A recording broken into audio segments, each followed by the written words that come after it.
আসসালামু আলাইকুম ওরহমতুল্লাহি তাআলা বারাকাতুহু। প্রিয় দর্শক, তরিকার প্রতি ইউটিউব চ্যানেলের পক্ষ থেকে আপনাদেরকে জানাই আন্তরিক মোবারকবাদ।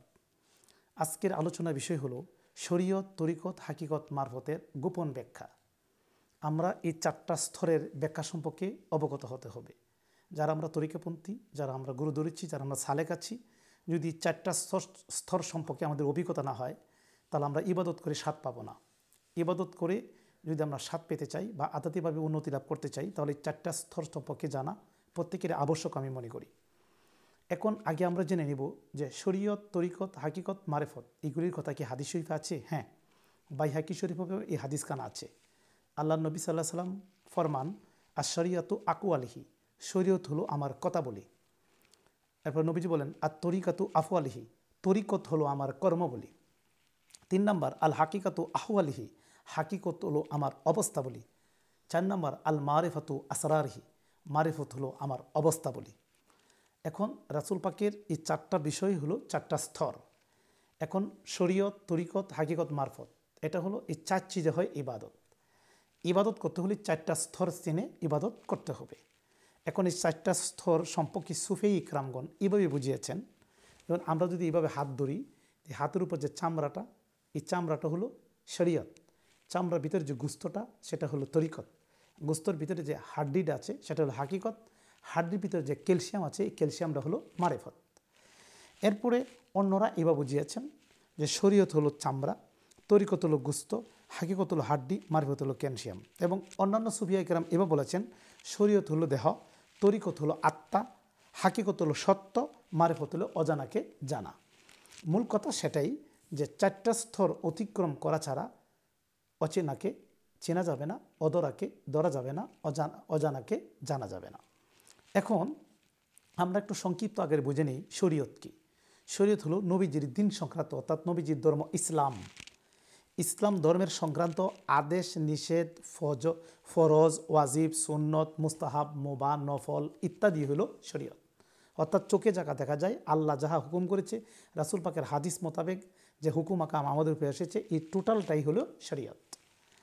এখন তরিকত কি? তরিকত হলো অহংকার, বিদ্বেষ, আত্মগরিমা, রিয়া, রাগ, কৃপণতা, কুচরিত্র অন্তর থেকে দূর করা, সেটা হলো তরিকত। তরিকে আল্লাহ, অর্থাৎ আল্লাহর পথ, আল্লাহ পাওয়ার পথ। যেমন কাদরিয়া, চিস্তিয়া, নকশবন্দিয়া, মুজাদ্দিদা, এই চারটা তরিকার একটা পথ হলো তরিকত। তরিকত মানে কি? রাস্তা। মানে চারটা পথের একটা পথ ধরলেই আপনি আল্লাহ পর্যন্ত পৌঁছতে পারবেন। এখন এই তরিকতে যখন মানুষ দাখিল হয়, তখন তার মধ্যে অহংকার থাকে না, বিদ্বেষ থাকে না, হিংসা থাকে না, আত্মগরিমা থাকে না, রিয়া থাকে না, রাগ থাকে না, কৃপণতা থাকে না, এবং চরিত্রের দোষ থাকে না। এই তরিকতেই তাকে শুদ্ধ করে দেয়। এরপর হলো হাকিকত। যখন আপনি তরিকতে দাখিল হবেন, আপনি তরিকার মধ্যে দাখিল হবেন, তখন এরপর আপনি হাকিকতের একটা স্তর পাবেন। হাকিকত হলো একলাস আইনুল একিন, অর্থাৎ মানে অন্তরের যে বিশ্বাস বা প্রত্যেক বস্তু থেকে সচক্ষে দর্শন। সরাসরি এই আইনুল একিন মানে চোখের ধারা ধীরে দর্শন করা হয়। আইন মানে চোখ, চোখের দর্শন দ্বারা যেগুলি দেখা যায়, সেটা হলো হাকিকত। অর্থাৎ আল্লাহর অবস্থা সম্পর্কে জানা, আল্লাহর অবস্থা সম্পর্কে জ্ঞান হওয়াটাই হলো হাকিকত। হাকিকত মানে কি? মূলে কী ছিল, মূলে কী, মূল জিনিসটা যখন আপনি প্রত্যক্ষদর্শী হবেন, দর্শন হবে, যখন তার অবস্থা সম্পর্কে আপনার দর্শন হবে, তখন আপনার হাকিকতের জ্ঞান আপনার মধ্যে ঢুকলো। এটা হলো হাকিকত। আর মারেফত হলো অচেনাকে চেনা, অর্থাৎ আল্লাহর পরিচয় লাভ করা, গুপ্ত তত্ত্ব, আল্লাহর গুপ্ত তত্ত্ব সম্পর্কে জানা, অজানাকে জানা, অচেনাকে চেনা, অধরাকে ধরা, অর্থাৎ আল্লাহর পরিচয় লাভ করার জ্ঞানটাই হলো মারেফত। তার এই চারটা স্তর সম্পর্কে যখন আমাদের অভিজ্ঞতা হবে, তখনই ইবাদতের স্বাদ পাবেন, ইবাদতের মজা পাবেন। প্রিয় দর্শক, আপনারা নিশ্চয়ই অবগত আছেন, আমার ইতিপূর্বে তরিকত টিভি ছিল। এখন একটু সমস্যার কারণে তরিকত টিভি আমরা অ্যাক্সেস পাচ্ছি না। এটা নিয়ে আমরা চেষ্টা করতেছি খুঁজে পাওয়ার জন্য। তো এটার পরিবর্তে কিন্তু তরিকার প্রতি ইউটিউব চ্যানেল গড়ে তোলা হয়েছে। আপনারা এগুলি সাবস্ক্রাইব করে আমাদের পাশে থাকবেন, তো প্রত্যেকটা ভিডিও আপনাদের মোবাইলে চলে যাবে। আর আপনারা জানেন, আমি কোরআন হাদিসের আলোকে প্রতিটা কথা বলে থাকি, দলিল রেফারেন্স দিয়ে। কারণ ইউটিউবে অনেক লোক বেরিয়ে গেছে, তারা আন্তাজে কথা বলে, অযথা কথা বলে, যে কথার কোনো রেফারেন্স নাই, কত দলিল নাই, এবং কথার মধ্যে কুফরি রয়েছে, কথার মধ্যে শিরকি রয়েছে। এই কথাগুলো যে আপনারা বিশ্বাস করুন আপনারা কুফর হবে, এমন কিছু কথা আছে বিশ্বাস করলে কুফর মানে কাফের হয়ে যাবেন, এমন কিছু কথা আছে শিরিক এটা করলে মুশরিক হয়ে যাবেন। একটা কথা মনে রাখবেন যে আপনি যদি পাহাড়ের সমতল গুনাহ করুন, যদি আপনি তওবা করুন আল্লাহ আপনাকে ক্ষমা করে দিবে, কিন্তু যদি শিরিক করুন কুফর করুন আপনার কিন্তু ক্ষমা নাই। কাজে এমন কিছু নাস্তিক আছে যারা কোরআন হাদিসের ধার ধারে না, ওরা এমন কিছু অবান্তর কথা বলে যে কথার কোনো দলিল নাই, যে কথার কোনো রেফারেন্স নাই, আল্লাহর কোরআনের সাথে মিল নাই, হাদিসের সাথে কোনো মিল নাই, ইজমা কিয়াসের সাথে কোনো মিল নাই। ইসলামের দলিল হলো 4টি, কোরআন হাদিস ইজমা কিয়াস। আপনার কথাটা কোরআন হাদিস ইজমা কিয়াসের সাথে মিলতে হবে, নতুবা এই কথা মানা যাবে না। কাজেই আপনারা জ্ঞানী মহল যারা আছেন, আপনারা যে কোনো একটা কথা বললে আপনার রেফারেন্স দেখে দলিল দেখে আপনার বিবেককে প্রশ্ন করে তারপর আপনি বিশ্বাস করেন। একজন একটা কথা বললেই বিশ্বাস করবেন না, কারণ এই যেখানে আসলের জায়গায় কিন্তু নকল আছে, তাই নকল দেখে আপনারা জেনে বুঝে তারপরে আপনি আমল করবেন। আমি একটা কথা আপনাদেরকে ইঙ্গিত বুঝাই দিই। মনে করেন বর্তমান সমাজের মধ্যে হক্কানি পীরের জায়গায় ভণ্ড পীরও আছে। যেমন খাল বিল নদী নালার মধ্যে কিন্তু কিছু গর্ত থাকে, এই গর্তের মধ্যে বাইম মাছও থাকে, আবার এই গর্তের মধ্যে সাপও থাকে।